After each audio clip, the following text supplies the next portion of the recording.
Kristo asifiwe. Basi karibuni kwa ajili ya ibada ya jumuiya inayojumlisha jumuiya 11 ikiwa tunaifanya kupitia mtandao.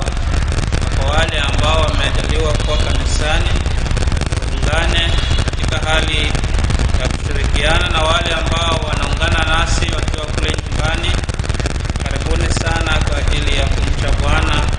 Na walio nyumbani, mnaweza mkatumana matoleo yenu kwa paybill number ambayo dua tuko nayo, na Mungu akaweze kuwabariki. Tuombe. Mtakatifu Mungu Baba, katika jina la Yesu, tunakushukuru tena sana kwa sababu ya upendo na ushirika wako pamoja nasi Bwana, kutuvuta ili kuwa na ushirika nawe. Ipeane kibali ibada hii, Mwenyezi Mungu, katunganishe sote katika imani na katika wito wako, tukapate kuwa na nguvu na kukua katika kicho chako chema. Kabariki aliye pale nyumbani na kukutane na wahitaji wake wote. Tubariki nasi leo tuajalia kuwa hapa siku hii ya leo, na zaidi ukapate kutukuzwa ukiwa suluhisho na jawabu la kila jambo ambalo tuko nalo. Roho wako Mtakatifu atutangulie na wakatubariki, na ni katika jina la Yesu tunaomba na kuamini. Amen. Naomba mkae. Tutasoma somo kutoka kitabu cha Warumi mlango wa 8. Tutasoma mstari wa kwanza hadi wa 17. Warumi mlango wa 8 mstari wa 10 hadi 17. Tutasoma. Na Kristo akiwa ndani yenu, mwili wenu umekufa kwa sababu ya dhambi, bali roho yenu ni hai kwa sababu ya haki. Lakini ikiwa roho yake yeye aliyemfufua Yesu katika wafu anakaa ndani yenu, yeye aliyemfufua Kristo Yesu katika wafu atahuishwa na miili yenu iliyo katika hali ya kufa kwa roho wake anayekaa ndani yenu. Basi kama ni hivyo, ndugu, tuwadeni si wa mwili tuishi kwa kufuata mambo ya mwili. Kwa maana kama tukiishi kwa kufuata mambo ya mwili, mwataka kufa. Bali kama mkiapisha matendo ya mwili kwa roho, mtaishi. Kwa kuwa wote wanaoongozwa na Roho wa Mungu, hao ndio wana wa Mungu.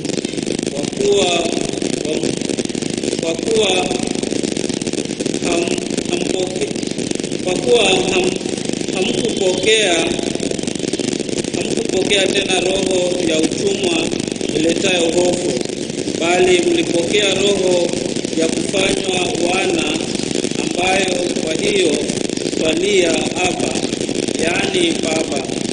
Roho mwenyewe hushuhudia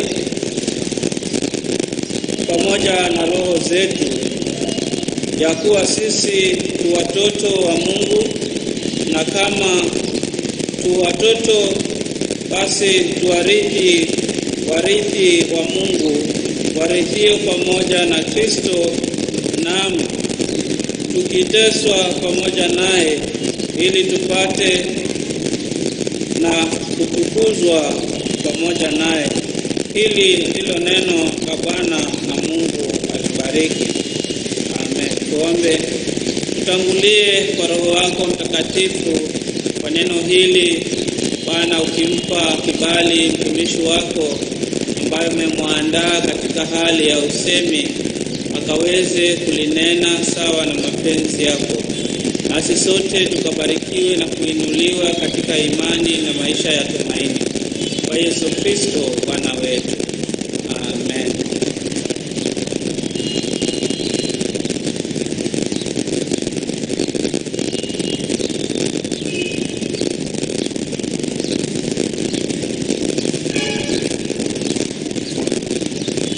Bwana Yesu apewe sifa. Basi nazidi kuwakaribisha enyi mlioko hapa na enyi mnaotutazama kutoka pale nyumbani. Nazidi kuwakaribisha jioni ya leo tukaweze kubarikiwa pamoja. Nashukuru Mungu ya kwamba neno limekwisha somwa na limesomwa vizuri sana.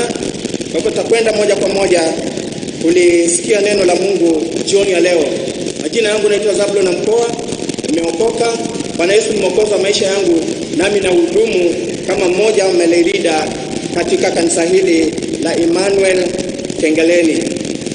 Neno letu la leo kama vile tulivyosomewa vizuri, nashukuru mchungaji amesoma vizuri. Warumi 8:10-17 tutazungumzia kuhusu tamani Roho wa Bwana ndani yako. Yaani ewe ambao unajiita Mkristo, ewe ambao unamfuata Yesu Kristo, ewe ambao unamwaminia Mungu, ambaye unatamani kutembea sawia na mapenzi ya Mungu, tamani Roho wa Bwana akaweze kuwa ndani yako. Kama tunavyojua, tulikuwa sisi ni wafu, tulikuwa tumepotea, tulikuwa hatujui njia tena, tulikuwa tumekaa katika hali za utumwa, na ndiposa Mungu wetu kwa upendo wake akamtuma mwanawe wa pekee Yesu Kristo aje.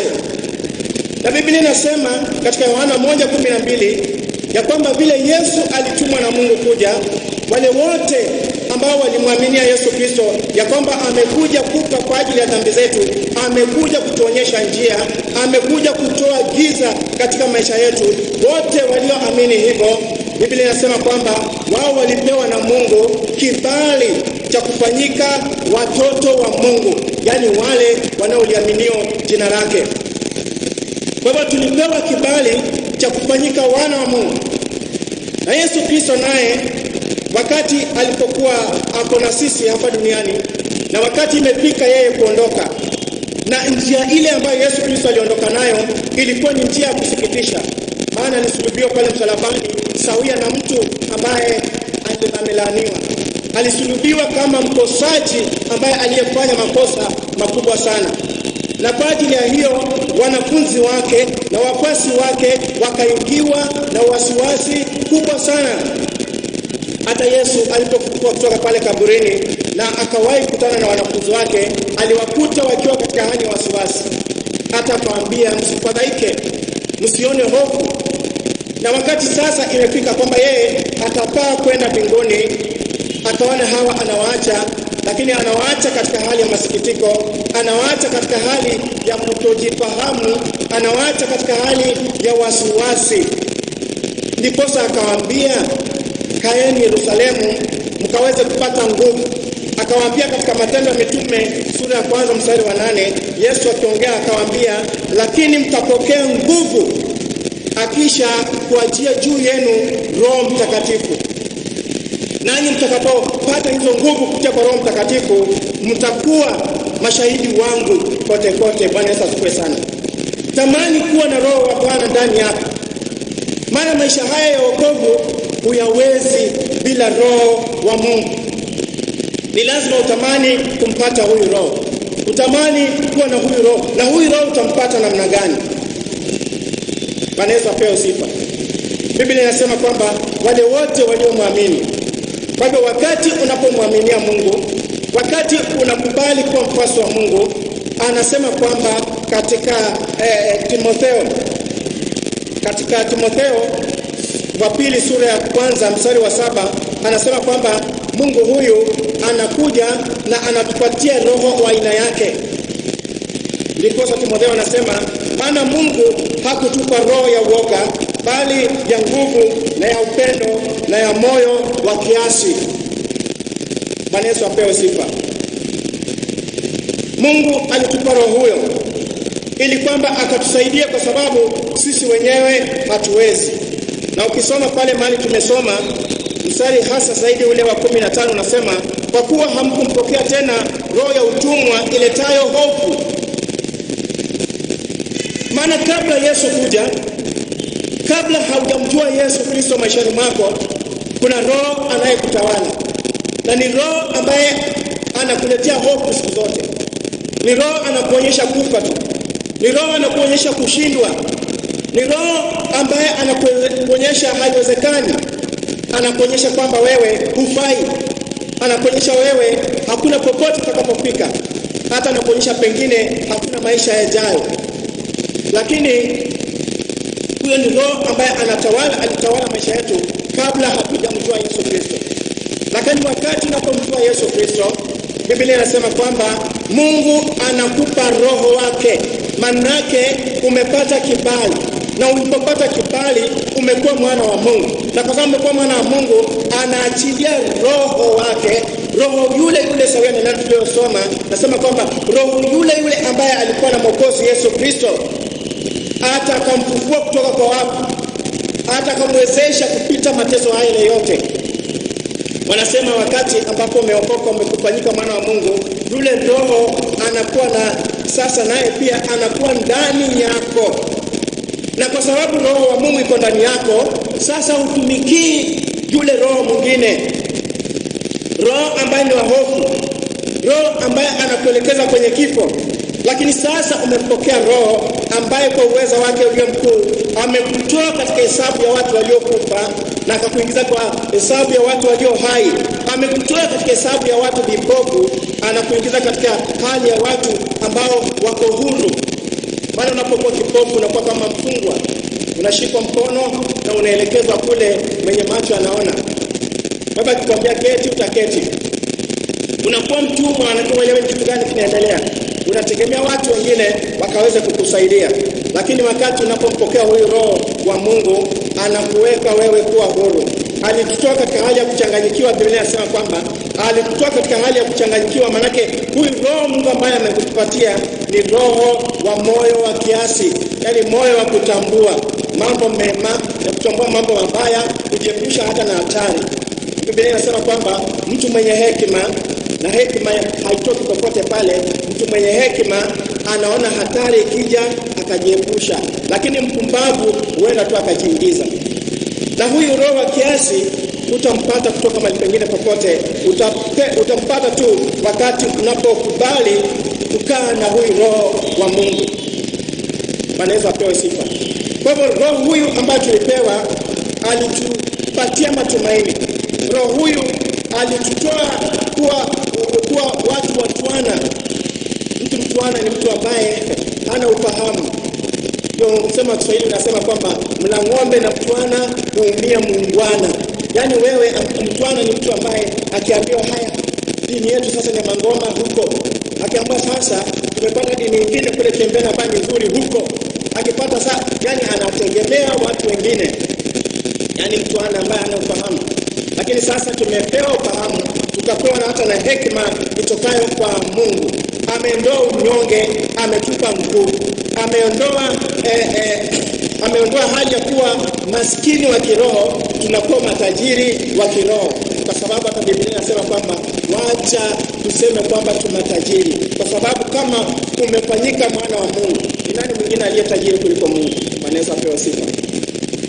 Kama umefanyika mwana wa Mungu, na Mungu vyote vilivyomo ni mali yake, na umefanyika mwana wake, wewe ni mrithi pamoja na Kristo, sawa na vile neno limesema, basi wewe ni tajiri wa matajiri. Ni zaidi ya matajiri. Maana Biblia inasema ukipata hekima ambayo inatokana kwa Mungu, wewe ni tajiri kuliko mtu ambaye ana dhahabu. Ni tajiri kuliko mtu ambaye ana vyovyote vile ambavyo unaweza kutamania. Ukiwa wewe Mungu yuko ndani yako, Bwana Yesu asifiwe sana. Maana yeye ni yote katika yote. Kwa hivyo wapendwa, ndio nasema tamanini roho wa Bwana akae ndani yenu. Maana ndio roho atakayewezesha. Sisi wenyewe hatuwezi. Na ndio maana hata Yesu akawaambia wanafunzi wake katika hali ile wasiwasi, akati anapotaka kupaa juu mbinguni, akawaambia kaeni Yerusalemu mpaka mtakapopata nguvu. Na hizo nguvu mtapata wakati roho wa Mungu atakapokuajilia. Na unaona wanafunzi hao walikuwa wamejifungia, lakini roho aliposhuka si juu yao. Katika Matendo ya Mitume sura ya 2, Petro ambaye alikuwa ni mwoga na wengine ambao walikuwa wamejifungia wakatoka nje na wakapata nguvu za kushuhudia wema wa Kristo katika maisha ya watu, na watu wengi wakaokoka. Bwana asifiwe sana. Ule uoga ukawa umeisha. Kuna roho iletayo hofu, na ni roho ya ulimwengu ambayo mwili inashiriki, roho ambayo inakuletea hofu, roho ambayo inakuletea wasiwasi, roho ambayo inakufanya kuwa mtumwa. Na kweli tulikuwa watumwa kabla ya Yesu Kristo kuja. Maana mtu ambaye hajaokoka hata kifo anaogopa, lakini mtu aliyeokoka kuogopa kifo si sawa. Paulo akasema, kuishi kwangu ni Kristo na kufa kwangu ni faida. Kwa sababu Yesu anapotawala, unapokuwa na Mungu maishani mwako, halijalishi linalokuja, lolote litakalokuja, wewe uko salama. Ndio tunaimba nyimbo kwamba salama moyoni mwangu. Unapokuwa na Bwana, yote yanakuwa ni salama. Thamanini roho wa Bwana akaweza kukaa ndani yenu. Maana kwa nguvu zako mwenyewe huwezi. Yesu mwenyewe hangeweza isipokuwa roho wa kuja kumhudumia. Na Biblia imesema hapa tuliposoma kwamba roho yule yule aliyekuwa na Mwokozi wetu Yesu Kristo hata ikamwezesha kupita yale mateso yote, hata ikamfufua kutoka kwa wafu. Huyo ndio roho anayekaa ndani yenu. Na Biblia inasema kwamba katika Timotheo wa pili sura ile ya 1 mstari wa 7, maana Mungu hakutupa roho ya uoga, lakini ametupa roho ya nguvu. Wanaweza kuwa sifa. Roho ya nguvu, yani nguvu inaenda sawia na mamlaka. Unaposikia kwamba huyu mtu ana nguvu, huyu mtu ana mamlaka, nguvu na mamlaka zinakwenda sawa. Leo hii nikivaa hapa mapanda yangu ya kuhubiri hapa, niende nisimame hapa lights, na niinue mkono hivi tena isimame, itasimama kweli? Haitasimama, itapita na mimi. Tena wataniita wazimu. Lakini traffic police ambaye ana ile uniform ya traffic, hata kama ni ana miaka 24, msichana mdogo, hata kama ni ana 30 kilograms peke yake, mwembamba kweli, lakini amevaa zile uniform za traffic police na asimama kwa barabara, aibe mkono wake hivi, hata kama trailer ni kubwa namna gani, itasimama kwa sababu ako na amepewa mamlaka, amepewa nguvu za kufanya hivyo. Wanaweza pewa sifa. Nasi tumepewa nguvu. Kabla ya hapo wanafunzi wa Yesu hawako na nguvu, lakini baadaye walipata nguvu. Na walipopata nguvu, walikuwa na uwezo sasa wa kuenda kushuhudia. Maana Yesu alisema, ngojeni pale nguvu mpaka mpate nguvu zitakazowajilia juu yenu kupitia kwa Roho Mtakatifu. Na mtakapopata hizo nguvu, sasa mtakuwa mashahidi wangu, mtanishuhudia pote pote. Na ndivyo walipofanya. Wanaweza kupewa sifa. Tumepewa nguvu, tumepewa mamlaka. Lakini sasa shida iko wapi wapendwa? Shida iko wapi? Kuna mali tunakosea. Na ndio maana tunakaa kama ulimwengu. Tunaamini kama ulimwengu, tunacheza kama ulimwengu. Hata ukitaka watu wajae kanisani mwenu, chezeni kama ulimwengu. Wanaweza kuwa sana. Pigeni ngoma kama ulimwengu. Ni kwa sababu gani? Kwa sababu roho ule wa hofu anaonyesha kwamba msipofanya hivyo mambo hayawi. Roho aletaye hofu hatoki kwa Mungu. Unapojikuta ni Mkristo ambaye una wasiwasi, una mashaka, hauna tumaini, hauwazi sawa, something is wrong. Tamani roho wa Bwana akaweza kuwa ndani yako. Na roho wa Bwana atakapodumu ndani yetu, mambo yatatendeka. Wanaweza kupewa sifa. Watapata ujasiri, maana tumepewa nguvu. Akina Stefano walipopata nguvu sasa, hata wakati watu walisimama kuwapiga mawe, Stefano alipigwa mawe, lakini kwa sababu roho wa Bwana alikuwa ndani yake, huko akipigwa mawe, huku maumivu kwenye mwili wake, aliweza kuinua mikono yake na akasema, ninatazama juu, naona mbingu zimefunguka na Bwana Yesu ameketi mkono wa kuume wa Mungu Baba Mwenyezi. Wanaweza kupewa sana. Kwa sababu ya roho wa Mungu aliyekuwa ndani yake. Wanafunzi wake Yesu, ukisoma vizuri historia yao, wengi hawakuishia katika hali za kupendeza. Wengine walikatwa vichwa, wengine walisulubiwa kichwa chini. Lakini kwa sababu walikuwa na huyu roho, waliweza kufanya haya yote. Baba wapendwa, jioni ya leo ninasema nini? Ninajua hapo nyumbani kuna wasiwasi huenda ikawa imekuingia. Maana hujui vitakuwaje. Unaona kazi pengine umesimamishwa, watoto ndio hawa wanataka kula, mambo mengi yanaendelea, tabia zingine zimeingia kwa watoto, mambo yanakuzunguka, unakuwa na wasiwasi, unakosa tumaini. Usikose tumaini mpendwa. Tamani Roho wa Bwana ndani yako na mambo yatakuwa shwari. Wanaweza kuwa sana. Palipo Roho wa Mungu yote yanawezekana. Palipo na Roho wa Mungu kuna ushindi. Palipo na Roho wa Mungu kuna usalama. Palipo na Roho wa Mungu kuna hekima. Palipo na Roho wa Mungu kuna usawa. Wanaweza pewa sifa. Palipo na Roho ya Mungu yote yanakuwa shwari. Kama nasema nini mpendwa? Wewe na mimi ambaye tumeamua kwamba tukampata Yesu Kristo, tukatamani huyu Roho aliyemfufua Kristo, aliyemsaidia Kristo kupitia magumu hayo akaweza kuwa ndani yetu. Na atakapokuwa ndani yetu wapendwa, ninawaambia mambo yatatendeka. Hakuna litakalojalisha kwenu, kwa sababu wewe utakuwa ni nuru ya ulimwengu. Wewe utakuwa ni chumvi ya ulimwengu. Wewe utakuwa ni mwongozo ambao watu wataangalia. Wewe utatishika na lolote. Lijalo lolote lile, unapokuwa na Bwana mambo yote shwari. Wanaweza pewa sifa. Mwimbaji akauliza kwenye wimbo wake, pepo na mawimbi vyawezaje kuumiza chombo kilicho na Yesu Bwana? Wewe uliye na Yesu Bwana ni chombo katika mikono ya Mungu. Pepo na mawimbi vitakudhuru namna gani kwa na Yesu? Havitaweza kamwe. Wanaweza kuwa sana.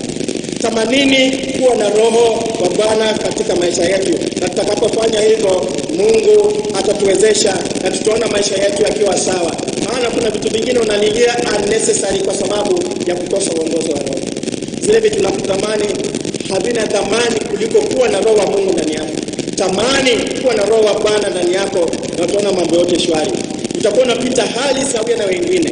Corona inavuma sawia na wengine. Uchumi umesoroteka sawia na wengine. Lakini wewe bado unaweza kuimba wimbo mpya ndani yako. Banaweza sifa sana. Unaweza ukasifu ndani yako. Unaweza ukatembea ukitabasamu mpaka unashindwa huyu mama ni vipi? Hali ziko ngumu. Yana cheka nini? Ama ni kitu kinataka kuruka. Lakini ni amani ya Mungu iko ndani yako. Amani tuko nayo na wewe tukubali kuongozwa na huyu Roho. Wanafunzi wa Yesu hawakuweza peke yao. Lakini Yesu akawaambia, mimi ninakwenda nitawatumia msaidizi ambaye ni Roho wa kweli. Na huyo msaidizi alipokuja juu yao ndipo walipata nguvu. Nawe tamani kuwa na huyu Roho, utapata nguvu. Hakuna kitu kitakachokutisha. Lolote takalokuwa unajua kwamba niko na Mungu.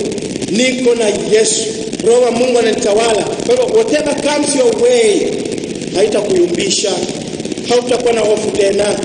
Maana hofu ya ulimwengu kitu ambacho maximum yake ni kifo. Hata shetani akija kwako anakutishia na kifo. Magonjwa yanapokuja anakutishia na kifo. Lakini utakuwa na huyu Roho wa Mungu.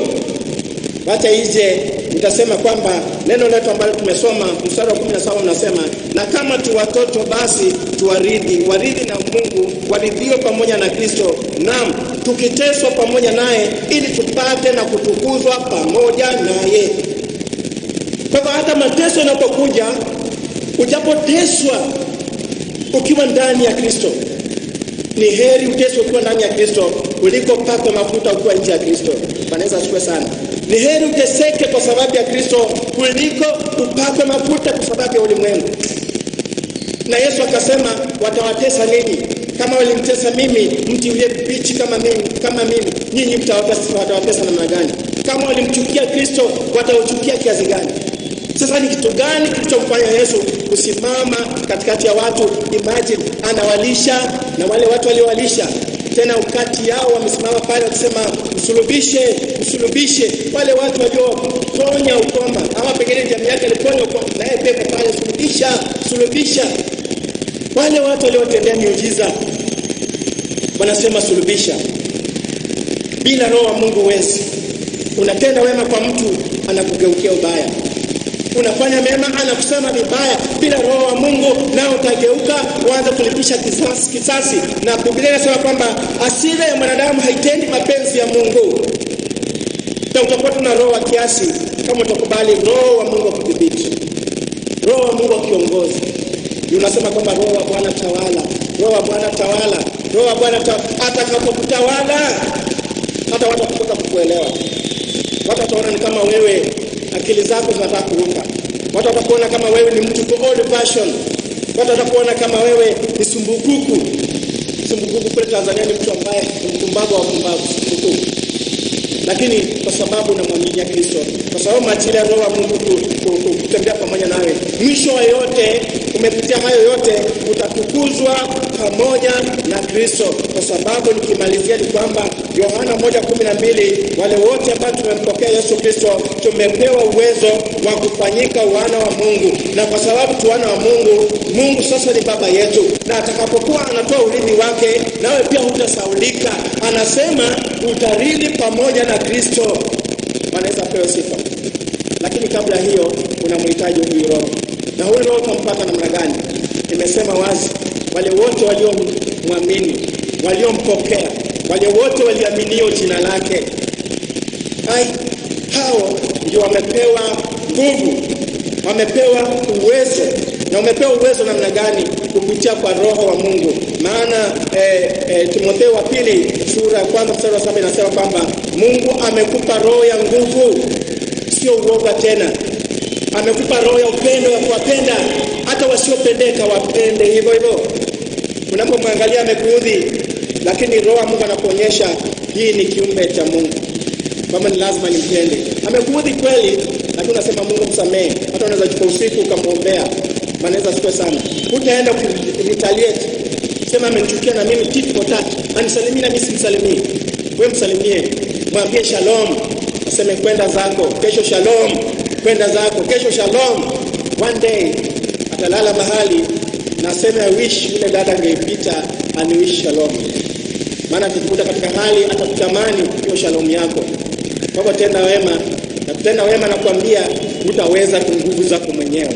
Ni uruhusu Roho wa Bwana kutawale, ndio utatenda hivyo. Manaweza pewa sifa. Kwa hivyo wapendwa, tutamani Roho wa Bwana akaweze kuwa ndani yetu, akadumu ndani yetu, akaweze kiongozi, akatuelekeze na kutuwezesha katika yale ambayo hatuwezi, tukitumikia roho ya mwili na roho ya ulimwengu. Maana unapotumikia roho, unapotumikia mwili huu unatamani kufa, lakini unapomkubali Roho wa Bwana wewe unatamani kuishi na utaishi milele. Manaweza sifa sana. Kwa hivyo tamanini Roho wa Bwana ndani yetu. Na tuombe. Asante mtakatifu Mungu wa Israeli, Mungu uliyetupenda upeo hata katika hali zetu za kukuasi, bado ukamtuma mwanao Yesu Kristo aje afe kwa ajili yetu. Neno lako limesema kwamba sisi ambao tunakuaminia, sisi ambao tunakutumainia, sisi ambao tumeweka tegemeo letu kwako, Mungu hutatuacha, bali utatuweka roho wa nguvu, roho wa upendo, roho wa kiasi, ili kwamba mfalme tukaweze kusimama, tukaweze kustahimili kama vile Mwokozi wetu Yesu Kristo, na mwisho wa yote katika utukufu tukaweze kuridhishwa pamoja na mwanao mpendwa Yesu Kristo. Baba, saidia wapendwa wote ambao wamesikia ujumbe huu. Saidia yule mama pale nyumbani anahangaika kwa sababu ya mizigo iliyomlemea. Saidia yule baba anahangaika kwa kutojua vile atakavyofanya ili kutatua matatizo na mahitaji yaliyoko pale nyumbani. Tusaidie Mungu wa mbinguni. Saidia yule kijana ambaye wakati huu yuko katika njia panda, hajui kama ataendelea na masomo, hajui kama atajiingiza na mambo gani. Baba, msaidie akaweze kujielewa kupitia kwa uwezo wa Roho Mtakatifu. Asante Mungu kwa kunena nasi jioni ya leo. Tusaidie kwa sababu japokuwa tumesikia neno lako kwa nguvu zetu wenyewe, katika nguvu za mwili huu hatuwezi shika neno lako na tukalizingatia. Tunahitaji msaidizi ulioahidi Bwana. Tunaomba kwamba jioni hii ya leo Baba, tuteremshie Roho wako akatusaidie kuweza kusimama na kutembea na kuishi sawia na mapenzi yako. Na ni katika jina la Yesu Kristo tumeomba na kuamini. Amen.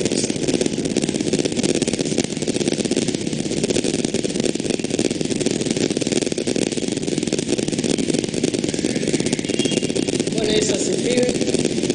Bwana Yesu apewe sifa. Sisi tumesikia neno vizuri. Na sasa kipindi hiki tunaenda kuomba. Tunahitaji kuomba. Mwenyezi Mungu Baba uliye mbinguni, Mungu uliye juu mbinguni,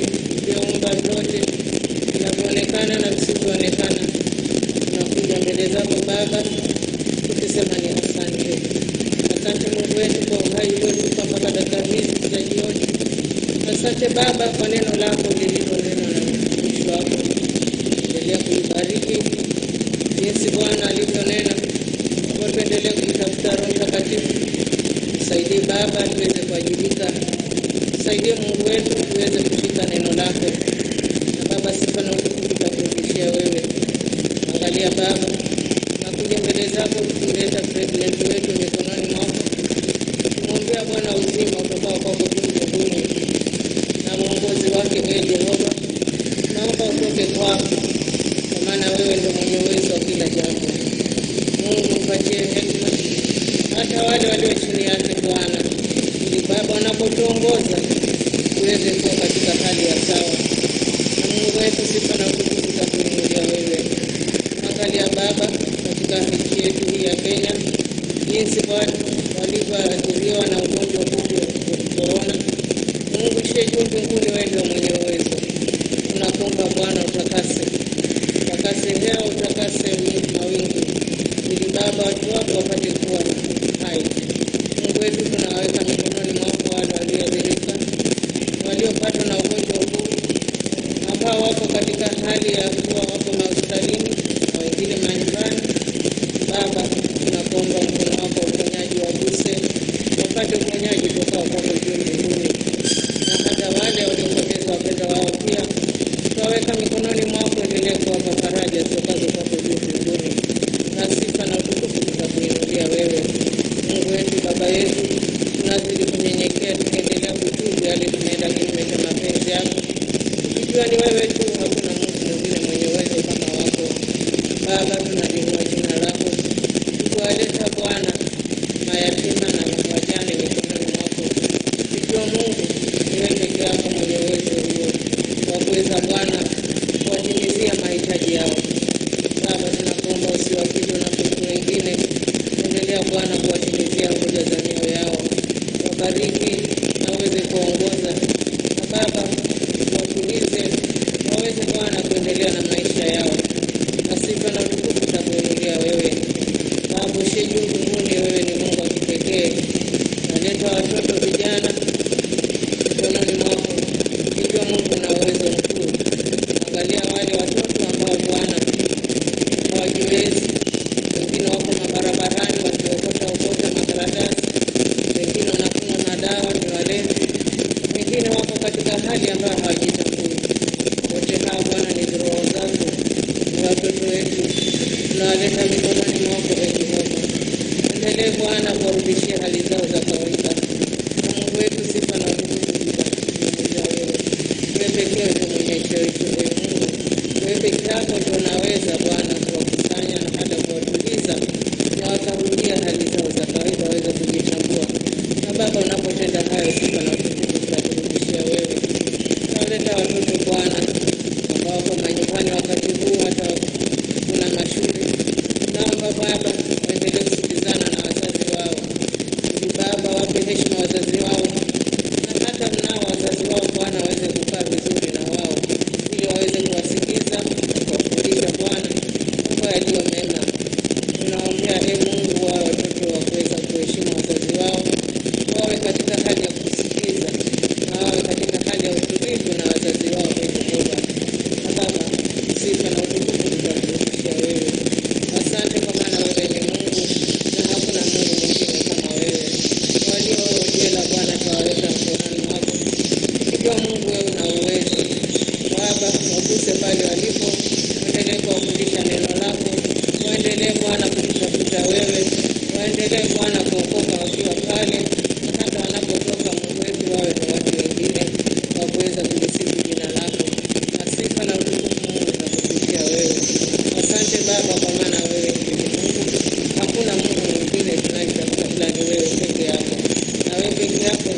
kwa ajili ya